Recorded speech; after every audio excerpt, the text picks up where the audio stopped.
ओम शांति। आज है 2 दिसंबर 2022। प्रातः मुरली बाप दादा मधुबन। मीठे बच्चे, इस पढ़ाई में आवाज़ की आवश्यकता नहीं। इस पढ़ाई में आवाज़ की आवश्यकता नहीं। यहाँ तो बाप ने एक ही मंत्र दिया है कि बच्चे चुप रहकर मुझे याद करो। कौन सा मंत्र दिया है?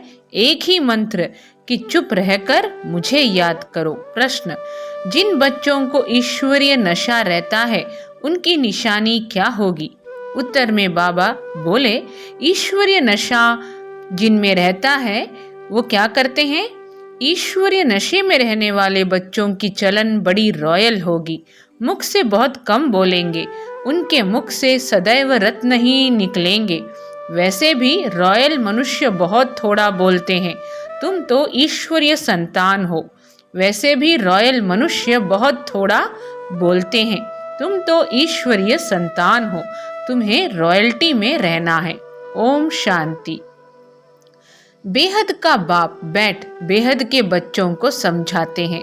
ऐसे तो कोई होता नहीं जो कहे कि बेहद के बच्चों प्रति समझाते हैं। बच्चे समझते हैं कि हमारा बेहद का बाप वह है जिसको शिव बाबा कहते हैं। यूं तो बहुत मनुष्य हैं जिनका नाम शिव होता है, परंतु वह कोई बेहद का बाप नहीं। बेहद का बाप एक ही है जो परमधाम से आया है। बेहद का बाप कितना है? एक ही है जो परमधाम से आया है।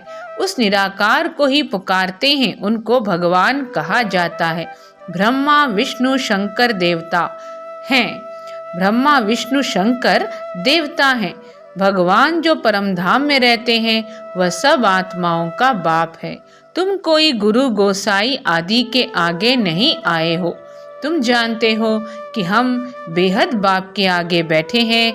बेहद का बाप मधुबन में आया है। बेहद का बाप कहाँ आया है? मधुबन में। वो लोग कहते हैं श्री कृष्ण मधुबन में आया, परंतु नहीं। बेहद के बाप की ही मुरली मधुबन में बजती है। बेहद के बाप की ही मुरली मधुबन में बजती है।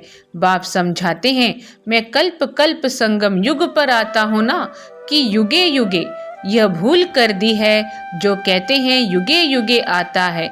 यह जो भी शास्त्र आदि हैं यह सब भक्ति के हैं, ऐसे नहीं कि यह अनादि हैं। बाबा ने समझाया है, यह सागर और पानी की नदियाँ अनादि हैं ही। यह सागर और पानी की नदियाँ अनादि हैं ही। बाकी ऐसे नहीं कि भक्त अनादि हैं। तुम जानते हो सत्युग त्रेता में भक्ति होती नहीं। बाकी ऐसे नहीं कि भक्ति अनादि है, यानी भक्ति भी अनादि नहीं है और हम भक्त भी अनादि नहीं है। तुम जानते हो सत्युग त्रेता में भक्ति होती नहीं।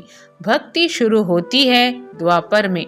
बेहद का बाप जो ज्ञान का सागर है वह इस ब्रह्मा द्वारा बैठ ज्ञान सुनाते हैं।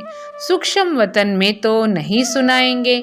बाप यहाँ सम्मुख बैठ समझाते हैं, तब तो गाते हैं दूर देश के रहने वाले। तुम जानते हो हम आत्माएं ब्रदर्स हैं, दूर देश के रहने वाले हैं। वह गाने वाले तो कुछ भी समझते नहीं। वह गाने वाले तो कुछ भी समझते नहीं। तुम मुसाफिर हो, दूर देश से आए हो पाठ बजाने। तुम जानते हो यह कर्म क्षेत्र है, यहाँ हार और जीत का खेल है। यह भी बाप समझाते हैं। सब मनुष्य चाहते हैं, क्या चाहते हैं? शांति मिले। शांति कोई मुक्ति धाम के लिए नहीं कहते। यहाँ रहते शांति मांगते हैं, परंतु यहाँ तो मन की शांति मिल न सके। सन्यासी लोग शांति के लिए जंगल में चले जाते हैं। उन्होंने यह पता ही नहीं कि हम आत्माओं को शांति अपने निराकारी दुनिया में ही मिल सकती है। हम आत्माओं को शांति कब मिलती है? निराकारी दुनिया में। वह समझते हैं आत्मा ब्रह्म अथवा परमात्मा में लीन हो जाती है। वह समझते हैं आत्मा ब्रह्म अथवा परमात्मा में लीन हो जाती है। यह भी नहीं समझते कि आत्मा का स्वधर्म है ही शांत। यह आत्मा बात करती है, आत्मा रहती है शांति धाम में, वहाँ ही उसको शांति मिलेगी। इस समय सबको शांति चाहिए। सुख को कोई सन्यासी मानते नहीं, निंदा करते हैं, क्योंकि शास्त्रों में दिखाया है कि सतयुग त्रेता में भी कंस जरासंधी थे। लक्ष्मी नारायण को भूल गए हैं, तमो प्रधान बुद्धि हो गए हैं। बाप कहते हैं मैं हूँ निराकार, वो लोग कहते हैं परमात्मा नाम रूप से न्यारा है।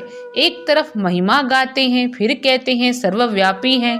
जब नाम रूप से न्यारा है, फिर सर्वव्यापी कैसे होगा? आत्मा का भी रूप जरूर है, कोई कह न सके आत्मा नाम रूप से न्यारी है। कहते हैं भ्रिकुटी के बीच में चमकता है अजब सितारा, तो आत्मा ही एक शरीर छोड़ दूसरा लेती है। परमात्मा पुनर्जन्म नहीं लेते, जन्म मरण में मनुष्य आते हैं। परमात्मा पुनर्जन्म नहीं लेते, जन्म मरण में मनुष्य आते हैं। यह है तुम्हारी पढ़ाई। पढ़ाई में कोई बाजा गाजा नहीं बजाते। तुम्हारी पढ़ाई होती है सवेरे, उस समय मनुष्य सोए रहते हैं। वास्तव में तुमको रिकॉर्ड बजाने की भी दरकार नहीं है, हम तो आवाज से परे जाते हैं। यह तो निमित्त सबको जगाने के लिए बजाने पड़ते हैं। मुरली पढ़ने अथवा सुनने में आवाज बाहर नहीं जाता है, पढ़ाई में आवाज होता ही नहीं है। बाप बैठ मंत्र देते हैं। क्या मंत्र बच्चे? चुप रहकर मुझे याद करो। यहाँ कोई गुरु आदि तो है नहीं जो बैठ एक एक को कान में मंत्र दें, फिर कह देते किसको नहीं सुनाना। यहाँ तो यह बात नहीं है। बाबा तो ज्ञान का सागर है। बाबा क्या है? ज्ञान का सागर है। तो शिव पिता परमात्मा क्या है? वह तो ज्ञान का सागर है। यह है गीता पाठशाला। तो पाठशाला में मंत्र दिया जाता है क्या? तुम जब किसको पर्सनल समझाते हो तो रिकॉर्ड बजाते हो क्या? नहीं, क्लास में भी ऐसे समझाना है। चित्र भी सामने है। जिसने कभी नक्शा ही नहीं देखा होगा तो क्या समझेंगे कि इंग्लैंड नेपाल कहाँ है? अगर नक्शा देखा होगा तो बुद्धि में आएगा। तुम बच्चों को भी चित्रों पर सारा ड्रामा का राज समझाया गया है। यह नॉलेज ऐसी है जो बिगर चित्रों के भी समझा सकते हो। मनुष्यों को भगवान का कुछ भी पता नहीं है। कल्प की आयु तो लंबी चौड़ी कर दी है। अब तुमको बाप ने समझाया है, तुमको फिर औरों को समझाना पड़े। 4 युगों का 4 हिस्सा करना पड़े, फिर आधा आधा करना पड़े। आधा में नई दुनिया, आधा में पुरानी दुनिया। ऐसे नहीं कि नई दुनिया की आयु बढ़ी देंगे, ऐसे नहीं कि नई दुनिया की आयु बढ़ी देंगे। समझो कोई मकान की आयु 50 वर्ष है। बाबा भी समझा रहे हैं बच्चों को कि समझो कोई मकान की आयु 50 वर्ष है तो आधा में पुराना कहेंगे। दुनिया का भी ऐसे है। यह सब बाप ही आकर बच्चों को समझाते हैं। इसमें गीत गाने व कविता आदि सुनाने की दरकार नहीं। हम संगम युग के ब्राह्मणों की रस्म रिवाज बिल्कुल ही न्यारी है। हमारी रस्म रिवाज क्या है? बिल्कुल अलग है, यूनिक है। किसको पता नहीं है कि संगम युग किसको कहा जाता है? संगम पर क्या होता है? तुम जानते हो। दूर देश के रहने वाला बाप पति दुनिया में आए हैं। ब्रह्मा विष्णु शंकर का दूर देश नहीं है, दूर देश है शिव बाबा का और आत्माओं का। हम सब निराकारी दुनिया में रहने वाले हैं। पहले है निराकारी दुनिया, फिर आकारी, फिर साकारी। निराकारी दुनिया से पहले देवी देवता धर्म की आत्माएं आती हैं। निराकारी दुनिया से पहले देवी देवता धर्म की आत्माएं आती हैं। पहले सूर्यवंशी घराना यहाँ था, फिर चंद्रवंशी घराने की आत्माएं आएंगी। सूर्यवंशी हैं तो चंद्रवंशी नहीं है, सूर्यवंशी हैं तो चंद्रवंशी नहीं है। चंद्रवंशी जब होते हैं तो कहेंगे सूर्यवंशी पास्ट हो गए। त्रेता में कहेंगे लक्ष्मी नारायण का पार्ट पास्ट हो गया। बाकी ऐसे नहीं कहेंगे कि हम फिर वैश्य शूद्र बनेंगे नहीं। यह नॉलेज तुमको अभी है। बाप तुमको चक्र का राज समझाते हैं। भल उन्होंने त्रिमूर्ति बनाया है परंतु शिव को डाला नहीं है। शिव को जाने तो चक्र को भी जाने, शिव को न जानने के कारण चक्र को भी नहीं जानते। शिव को न जानने के कारण चक्र को भी नहीं जानते। गाते हैं दूर देश का रहने वाला आया देश पर आए, परंतु जानते नहीं कि भगवान ही पतित पावन है। तुम जानते हो हमारा यह बहुत बड़ा यज्ञ है। यह क्या है, बहुत बड़ा यज्ञ है। उस यज्ञ में तिल जौ डालते हैं, यानी बाहरी जो भक्ति मार्गी यज्ञ है उसमें तिल और जौ डालते हैं। यह है राजस्व अश्वमेध रुद्र ज्ञान यज्ञ। इस यज्ञ में सारी पुरानी दुनिया की सामग्री स्वाहा होनी है। जिसको राज्य पाना है वही योग में पूरा रहते हैं। सिल्वर एज में भी 2 कला कम कहा जाता है। पहले 1250 वर्ष सतयुग के हैं, फिर 625 वर्ष में 1 कला कम हो जाती है। क्या कहा बाबा ने? पहले 1250 वर्ष सतयुग के हैं, फिर 625 वर्ष में 1 कला कम हो जाती है। उतरती कला है ना, त्रेता में और भी खाद पड़ जाती है। अब तुम बच्चों को समझाया जाता है, जितना बाप के साथ बुद्धि योग रखेंगे तो खाद निकल जाएगी, नहीं तो सजा खाकर फिर सिल्वर एज में आ जाएंगे। श्री कृष्ण को सब प्यार करते हैं, झूला झुलाते हैं। राम को इतना नहीं झुलाएंगे। आजकल तो रेस की है, परंतु यह कोई नहीं जानते कि लक्ष्मी नारायण ही छोटेपन में राधे कृष्ण हैं। राधे कृष्ण पर बहुत दोष लगाए हैं, राधे कृष्ण पर बहुत दोष लगाए हैं, लक्ष्मी नारायण पर कोई दोष नहीं। श्री कृष्ण तो छोटा बच्चा है, बच्चा और महात्मा समान कहते हैं। महात्मा लोग तो सन्यास करते हैं, श्री कृष्ण तो पतित था ही नहीं जो सन्यास करे। छोटा बच्चा पवित्र होता है, इसलिए उनको सब प्यार करते हैं। पहले है सतो प्रधान, फिर सतो रजो तमो में आते हैं। श्री कृष्ण को सब बहुत याद करते हैं। बाबा का मन मना भव मंत्र तो बहुत नामी ग्रामी है, देही अभिमानी बनो। बाबा का मन मना भव मंत्र क्या है? बहुत नामी ग्रामी है, देही अभिमानी बनो। देह के सब धर्म छोड़ो। यह ज्ञान तुम कोई भी धर्म वाले को दे सकते हो। बेहद का बाप कहते हैं अल्लाह को याद करो। आत्मा अल्लाह का बच्चा है। आत्मा कहती है खुदा ताला, अल्लाह साईं। आत्मा क्या कहती है? खुदा ताला, अल्लाह साईं। जब अल्लाह कहते हैं तो जरूर आत्मा का बाप निराकार है, उनको ही सब याद करते हैं। अल्लाह कहने से जरूर नजर ऊपर जाएगी। बुद्धि में आता है कि अल्लाह ऊपर में रहता है। यह है साकार सृष्टि। यह क्या है? साकार सृष्टि, कॉर्पोरियल वर्ल्ड। हम वहाँ के रहने वाले हैं। वहाँ माना परम धाम के रहने वाले हैं। बाप कहते हैं हम भी मुसाफिर, तुम भी मुसाफिर हो, परंतु तुम मुसाफिर पुनर्जन्म में आते हो, मैं मुसाफिर पुनर्जन्म में नहीं आता। मैं तुमको छीछी पुनर्जन्म से छुड़ाता हूँ। इस रावण राज्य में तुम बहुत दुखी हो, तब तो मुझे बुलाते हो। बाप कितनी अच्छी अच्छी बातें तुमको समझाते हैं। बच्चे, अभी खेल पूरा होता है, यहाँ बहुत दुख है। हर चीज़ कितनी महंगी हो गई है, फिर सस्ती थोड़ी ही होगी। हर चीज़ कितनी महंगी हो गई है, फिर सस्ती थोड़े ही होगी। बाबा कह रहे हैं बच्चों को, फिर सस्ती थोड़ी ही होगी। आगे सस्ताई थी, सबके पास अनाज आदि खूब रहता था। सतयुग को कहते हैं गोल्डन एज। वहाँ सोने के सिक्के थे, वहाँ सोना ही सोना होगा, चांदी भी नहीं। वहाँ बाजार भी भबके की होगी। हीरे जवाहर क्या क्या पहनते होंगे। वहाँ हीरे जवाहरों का ही खेल चलता है। खेती बाड़ी ढेर होगी। यहाँ अमेरिका में अनाज इतना होता है जो जला देते हैं। अभी तो जो बचत होती है वह बेच देते हैं।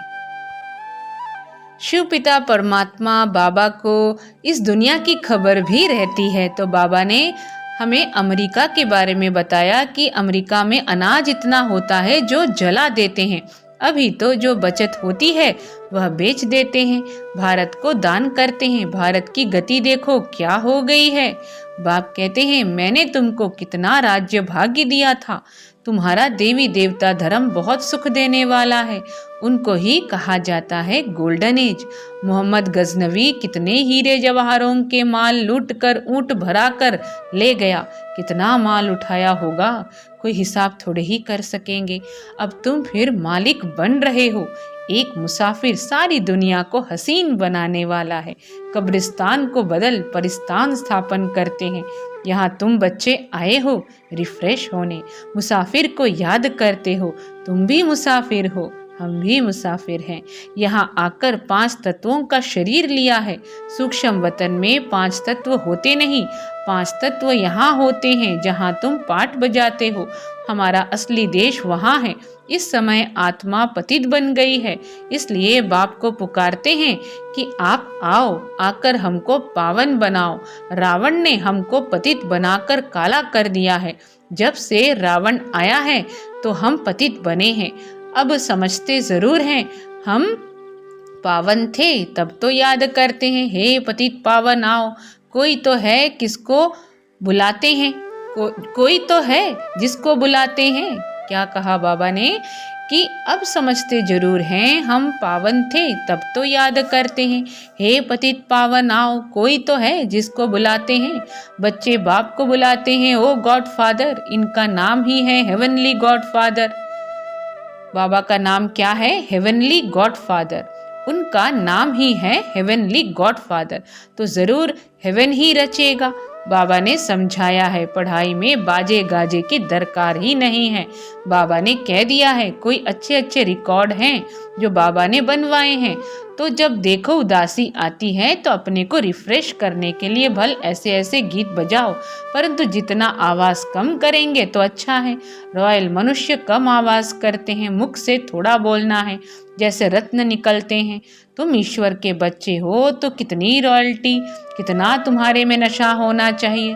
राजा के बच्चे को इतना नशा नहीं होगा जितना तुमको रहना चाहिए। राजा के बच्चे को इतना नशा नहीं होगा जितना तुमको रहना चाहिए। अच्छा, मीठे मीठे सिखी लदे बच्चों प्रति माता पिता बाप दादा का याद प्यार और गुड मॉर्निंग। रूहानी बाप की रूहानी बच्चों को नमस्ते।